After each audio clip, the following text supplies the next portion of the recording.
We have started the conversation earlier by talking about the geopolitical context, the geopolitical challenges, about the transatlantic relation, about the war in Ukraine, everything that goes on in this world. We want to focus our attention to something which we have only started talking about much more recently than we started talking about the changes in the geopolitical context. And besides the military operations and besides the need for us to increase our military defense and increase our deterrence and its credibility, there are other aspects of the geo-economic life that we have to focus on. And these are the safety of our infrastructures and the safe and continuous supply chain. We have all experienced, either in our countries or just by following the news, disruptions in supply chain and attacks, direct physical or cyber attacks on the infrastructure. And now we all are much more able to understand their impact on our day-to-day life. So it is this, there are these two aspects that this panel is going to focus on, and then we'll take on the conversation into and look into even deeper into it on our next panel on the infrastructure in the Black Sea. But for now, let's focus on infrastructure, safety of infrastructure and supply chain, and how these have been affected by the changes in the geopolitical context. And I don't only mean the war in Ukraine, I mean everything that has been going on in the geo-economic life in the last 10 years, in the last decade, I would say. I will change the order a little bit from what it's in the agenda, and I would like to start with Professor Mustafa Aydın, from Turkey, who is the president of the Council of International Relations and also a professor at Kadir Has University.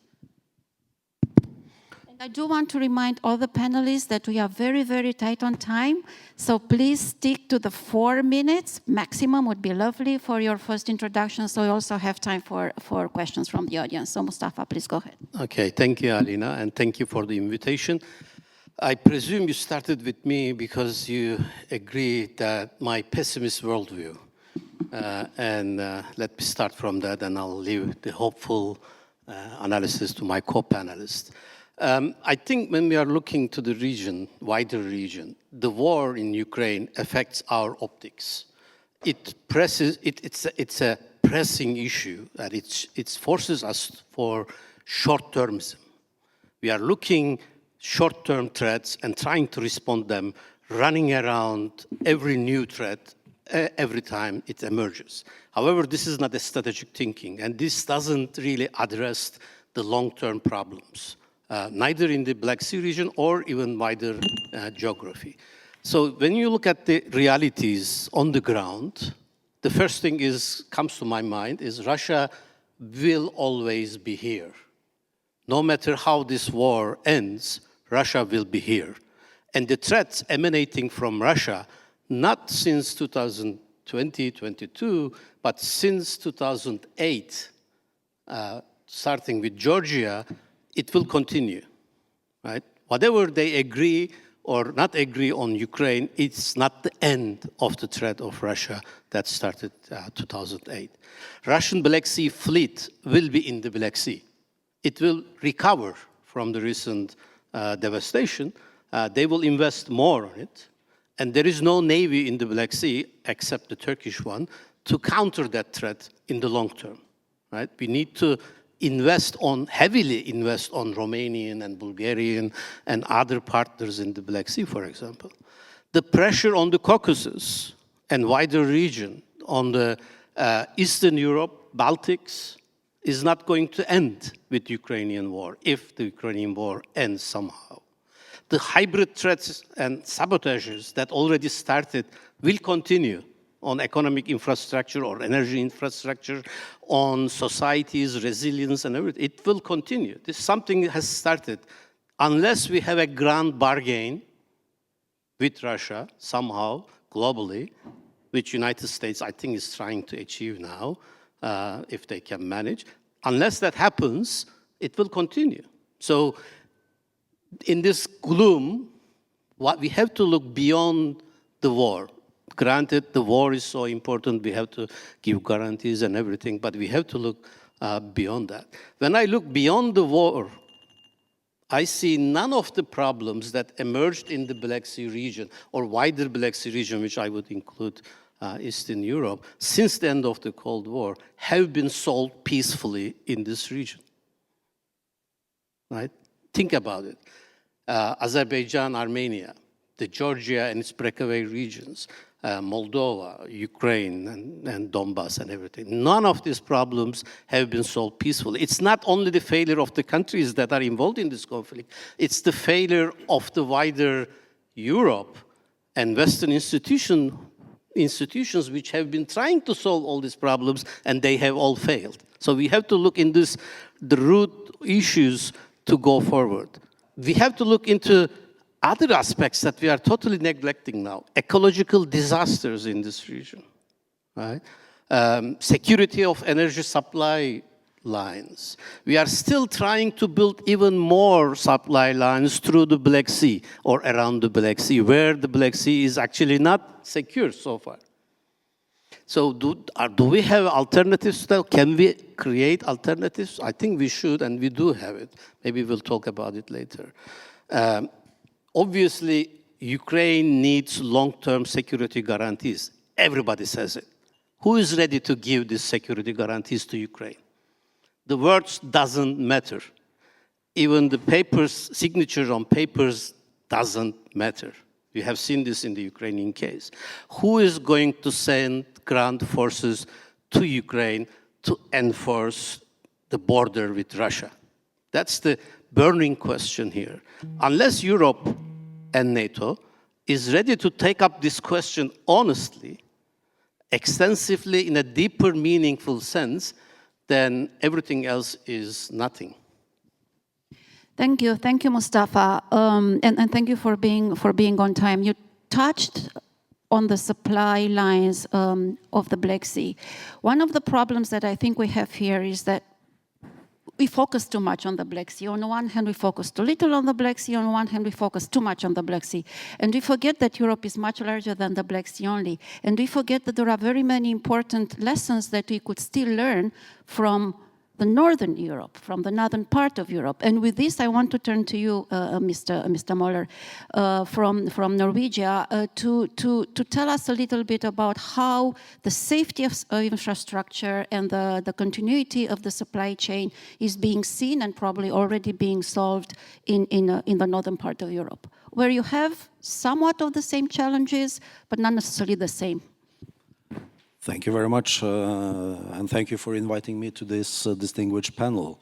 I'm not sure we have solved it. I think it's ongoing work, but I can try to sum up a little bit what has been done since 2022, and the urgency of this issue very much came to the fore with the Russian war of aggression, Nord Stream sabotage, and damage to undersea cables in the Baltic Sea. So this concerns internet traffic, energy pipelines, and global navigation satellite systems like GPS. So it's really vital things for the very functioning of our societies. And the work started in 2022 with mapping of fiber routes, monitoring of this procurement of technology to monitor these fibers, and also equipment to detect interference. So on the domestic level, cooperation across sectors and a legal basis are needed. Close cooperation between authorities, the industry, and the defense sector is crucial. So the Norwegian Communication Authority and private cable operators have formed the Norwegian Subsea Cable Association to share information and coordinate efforts. This also has a legal aspect, as I mentioned. Owners of critical subsea communication cables are now subject to the Norwegian Security Act. This ensures accountability and mandatory security practices. But also international cooperation is key. So already in November 2022, the Norwegian Prime Minister Støre and the German Chancellor Scholz took the initiative to a NATO center to support the protection of underwater infrastructure. And last year, the Norwegian and German Ministers of Defense took this idea further and proposed that regional centers be established for various sea areas. Baltic Sea, North Sea, Atlantic Ocean, the Mediterranean Sea, and the Black Sea. The strategic importance of regional cooperation should be underlined, I think, and was one of the factors in Norway and our recent decision to buy British frigates, which also have excellent submarine detection qualities.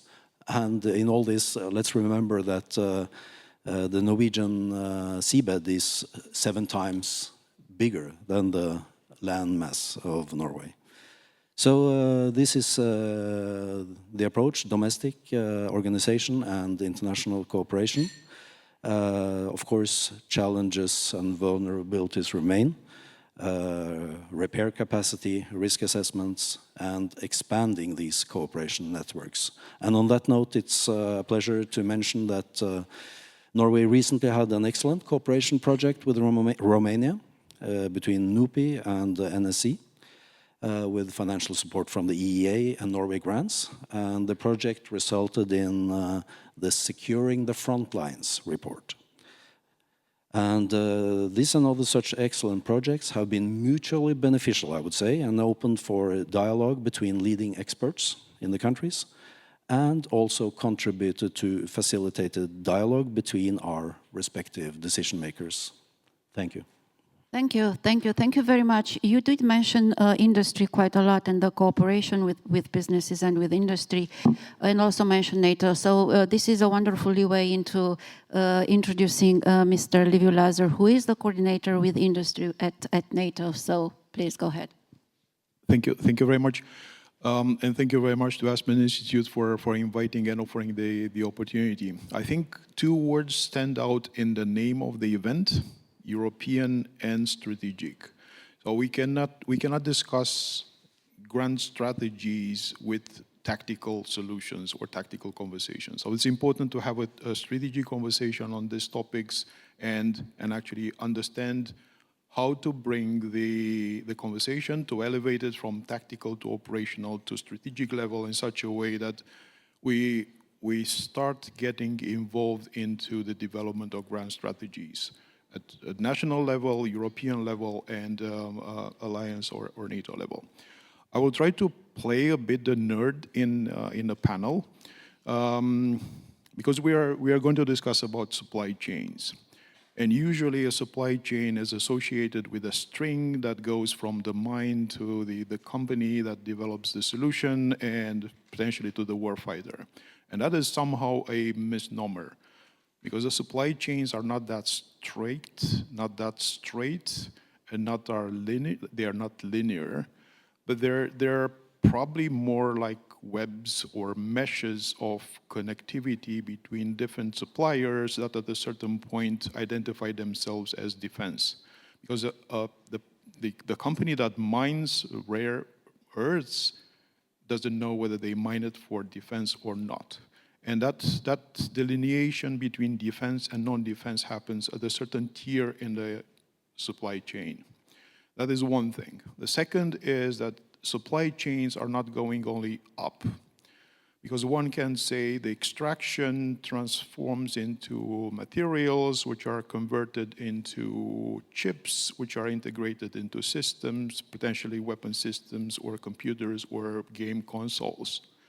But at the same time, the chips are integrated in solutions which are helping the mining actually mine the earth. So it's a cyclical and going up and down. And probably a third element is that the supply chains are difficult to be disconnected and be translated from one place to another. For a number of years, Europe and North America benefited from the fact that it was convenient to transfer the responsibility of mining, which is dirty, is energy consuming, is polluting, to other areas, which now all of a sudden are difficult to reshore, to retransfer in countries which are friendlier or even allies. So these are potentially three elements which are important to take into account.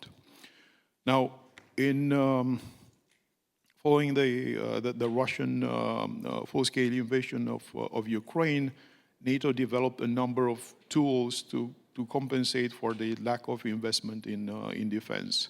The Vilnius summit, the heads of state and government agreed the Defense Production Action Plan. At the Washington summit in 2024, the Industrial Capacity Expansion Plan, and then at the Hague summit, not only the increase in defense investment to 5% and the two components, 3.5% for defense and 1.5% for additional critical investment, but also an update of the Defense Production Action Plan. And those contain elements referring to supply chains. The fact that the supply chains have to be secured, and we are talking about the security of access to materials, but also the security of the entire processes and the cyber elements associated. And then the possibility to actually transfer those in such a way that the capabilities are developed and are guaranteed to be developed over a certain period of time. So, but these require strategic investment at a certain point, because as our co-panelists said, we tend to fight this very limited wars or battles instead of looking at the global element. But I'll leave it here and happy to contribute to the discussion. Thank you very much. And there is also this project which was started at the last summit, if I'm not mistaken, on raw materials, initiated by a few member states within NATO. Maybe you can tell us a little bit later about this. Robert. Robert Vaz, the president of GLOBSEC. We have heard from Turkey, we have heard from Norway, we have heard from NATO. I think we are very interested in hearing what Czechia and what the region, indeed probably also have a regional outlook, is doing to secure infrastructure and to secure the supply chain. Thank you very much, and it's a pleasure to be here in Romania again, and congratulations to Aspen organizing this. First of all, we have to say it absolutely clearly that Russia is not waging a war only against Ukraine. It is waging war against us. And I think many in Europe still do not realize that it's a war against Europe, against the West. Many still think that the war is about Ukraine and making some deal about Ukraine will solve it. No, that's not the case. Russia is waging a hybrid war in Europe, in disinformation space, in digital space, hybrid operations, espionage, sabotage, the drones. And what they are doing, clearly, these are not just small incidents that are not connected. There is a strategy to test our weak points, to see our reactions, to see our resolve. And it is absolutely clear, but we still do not want to see it, that this is a complex threat that we are facing right now, not in the future. Also, a lot of intelligence services of Europe has been saying that Russia, by testing our weak spots, is preparing for a potential major confrontation in the territory of NATO. This was said several times by Germans, by several other countries. But still, when I look at the steps that we are taking, I think we are not fully politically realizing what's happening and what needs to be done. Here, critical infrastructure is the biggest vulnerability that we have. And we have to admit we are absolutely unprepared. Cutting of the cables, what will happen if they shut down energy supplies, our communication systems? We are absolutely vulnerable. And we don't have a coordination mechanisms between the EU countries and NATO countries. What happens? What we need is the public-private cooperation, because 70%, around 70% of this critical infrastructure is in the private hands. And still the private companies are not sitting at the coordination table with governments, preparing plans. What happens if they shut down one or the other energy supplies or something else? This is a critical thing that Europe needs to do, not only on the national level, but on the EU level. And we need to do it quickly. I've been speaking to some of the telco companies in UK and Germany, and they are saying, nobody is speaking to us about these things. We don't have coordination. We know that at the national level in Germany, they are preparing plans, what if? But nobody speaks with those who are actually owning this critical infrastructure. This is absolutely essential. So my main point here is that the public-private cooperation here is not a luxury, it's absolutely necessity and the backbone of our resilience. Not to say less that it's the private sector who is the driver of innovation, who is the driver of resilience. They are really those who can protect Europe against the threats that are coming. My second point is the critical raw materials, because when it comes to rare earths, Europe's greatest vulnerability is that we have built our security on a single point of failure, which is China. Because today, Beijing controls around 70% of mining and nearly 90% of refining capacity. So also the rare earth that is mined elsewhere than China, it is shipped to China for refining, and only then it comes to us. And these materials are not only about green transition and everything else, but they are really a hidden backbone of our defense industry. Jet engines, radars, missiles, satellites, drones. Without these rare earths, we will not be able to produce them. And just imagine that the danger is twofold. Supplies can be weaponized in a crisis. Building alternatives takes 10 to 15 years. That means we must act now and diversify our sources and invest into innovation, invest into refining capabilities in Europe. Otherwise, one export restriction from Beijing could paralyze both clean tech, but are also defense supply chains.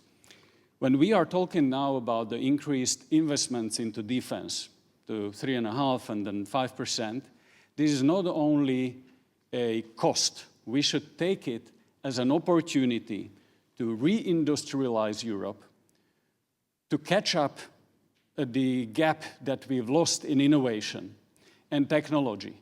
We should think of this not only as to supply what we need in capability targets, but how do we design the industry in Europe that will be resilient in its supplies.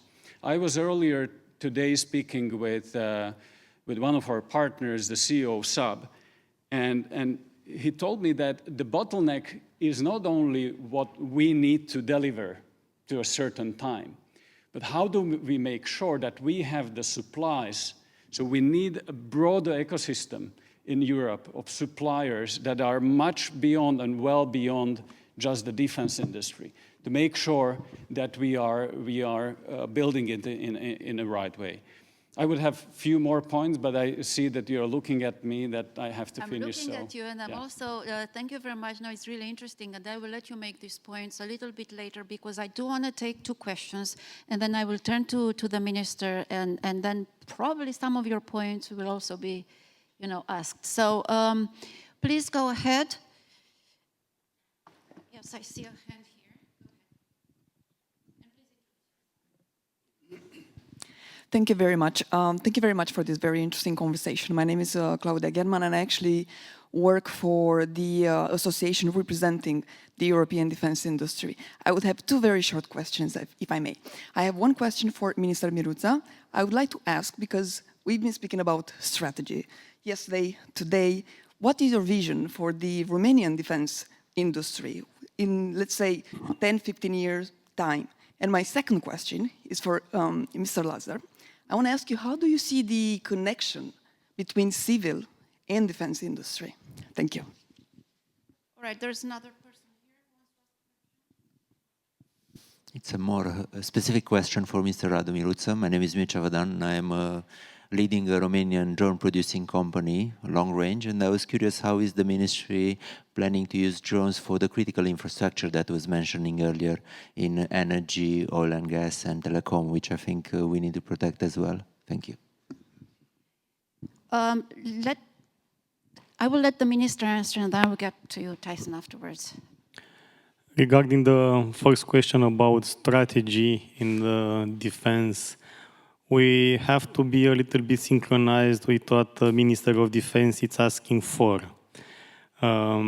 What we are doing is a way to involve our local defense production platforms into this SAFE program.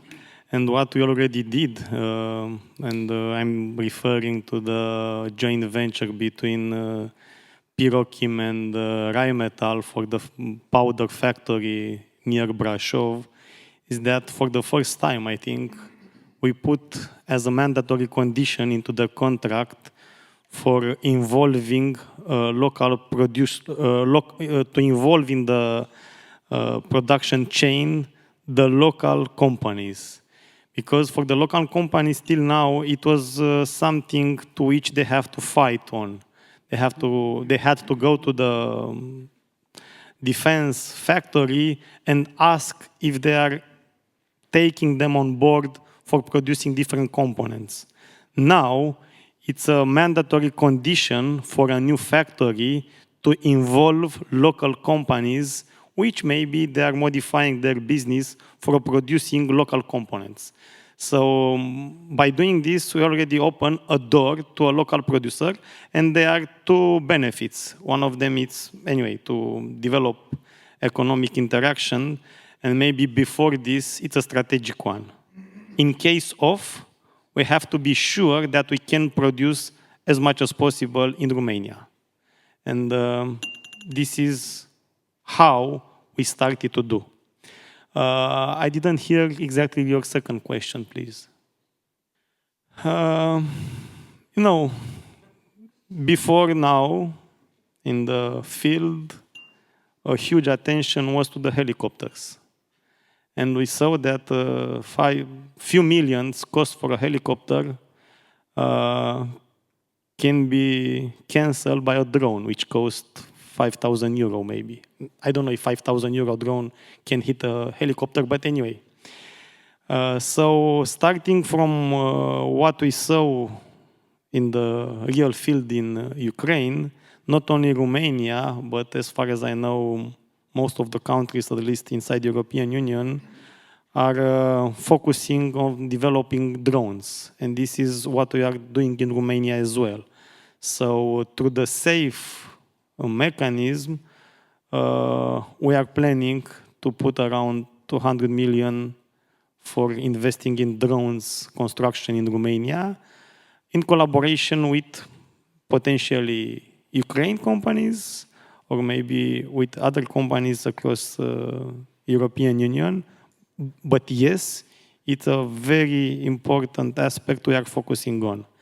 By using drones for monitoring critical infrastructure, I think this could be a second step. Let's initially be able to construct drones, and then to see how we can benefit for monitoring systems by using drones. There are a lot of other ways to electronically monitor systems by using currently existing software application. But yes, I admit that something else can be added by using drones for monitoring those critical systems. Thank you very much. I know, Mr. Lazar, that you have to answer one question, but let me take two more questions for the sake of saving time, and then I'll let you answer.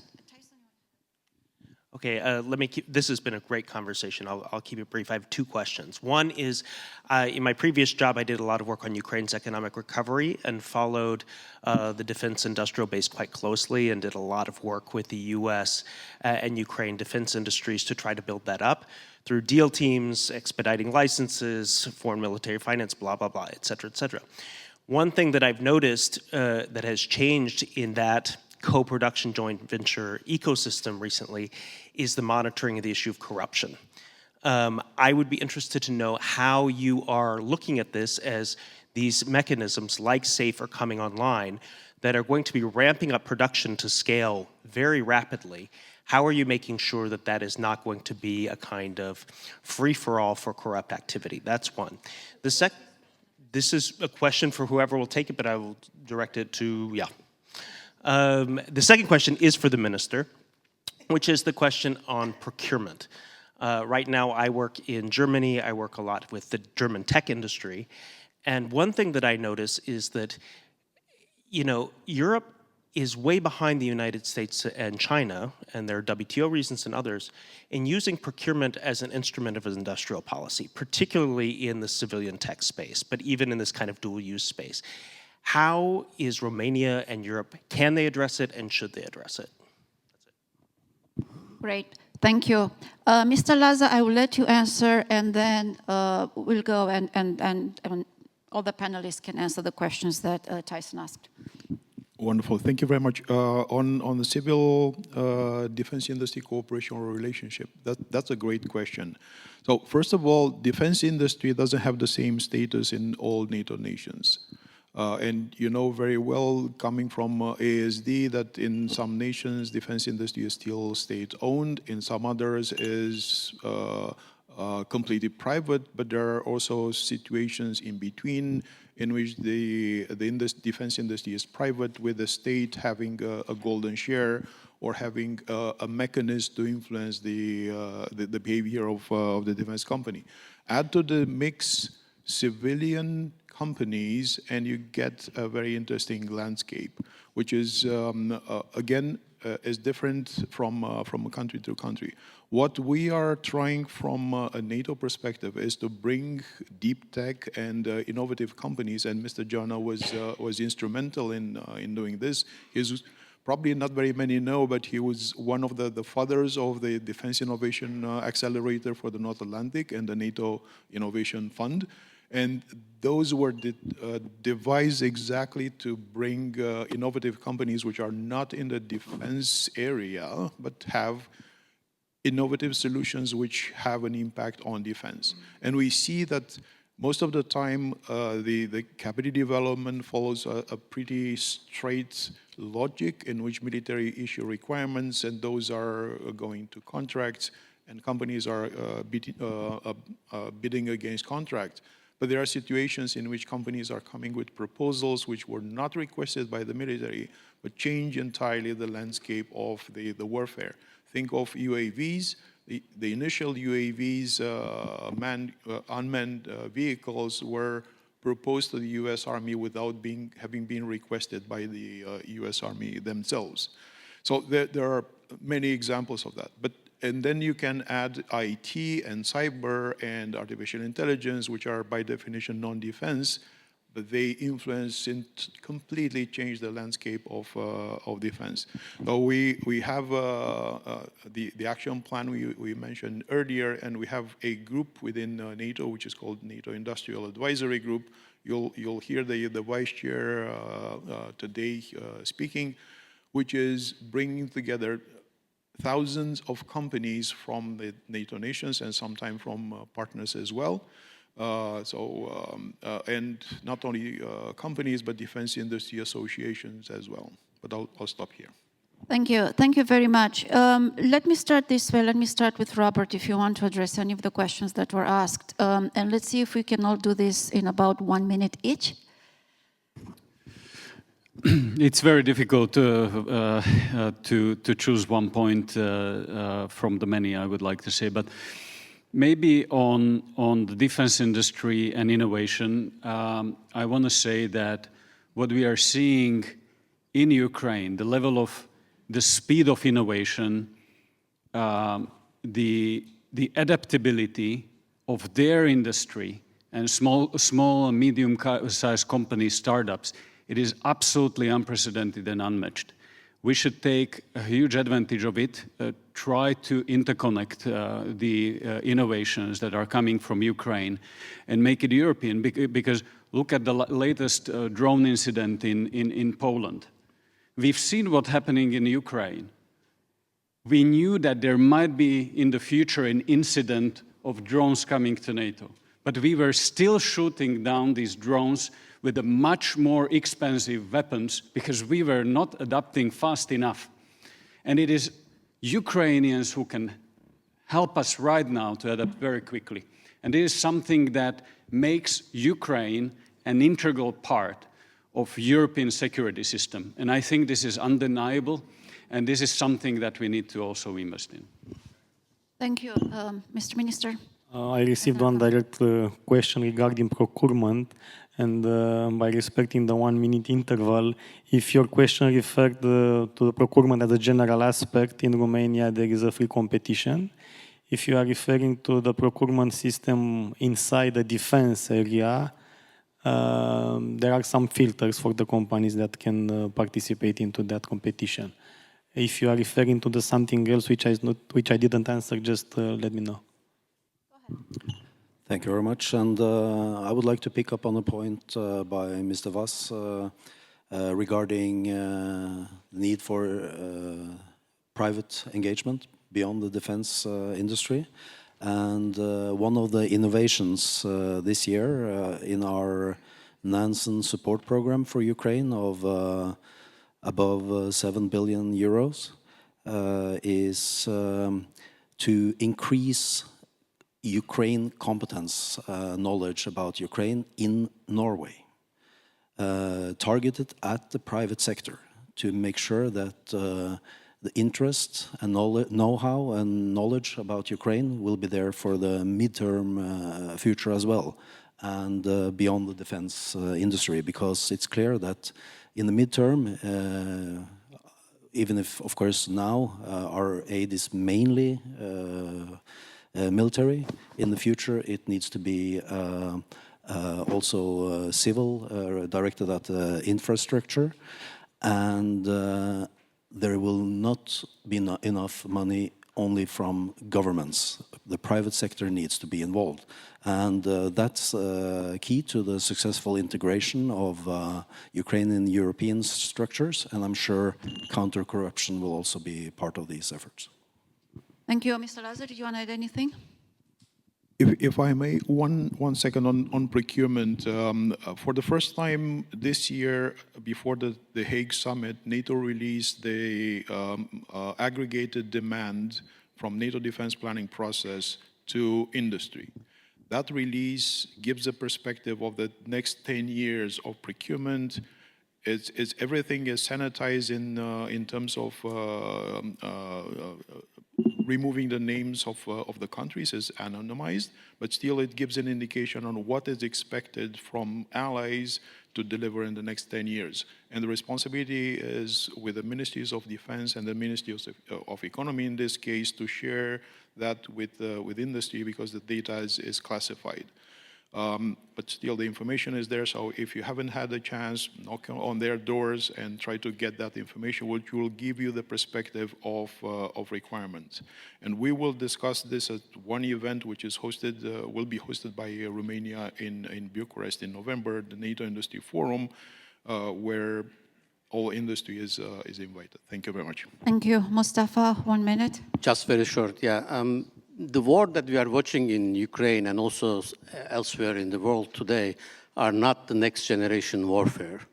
We have seen some gadgets like UAVs integrated into the 20th century warfare actions. The next generation warfare will be fought by autonomous soldiers and autonomous weapon systems. They will be governed by artificial intelligence. They will be using space to attack. They will be using internet to attack. They will be using laser weapons to attack. These are the ones that I can foresee. But we need the industry to tell us what kind of a technology we are going to have in 20, 30 years so that we can realign our thinking on warfare.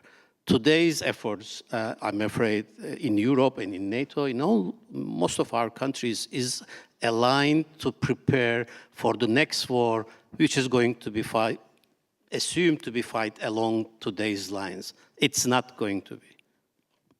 Thank you. Thank you very much. Well, I think we can give the wonderful panelists a round of applause, and let's move on to the next panel.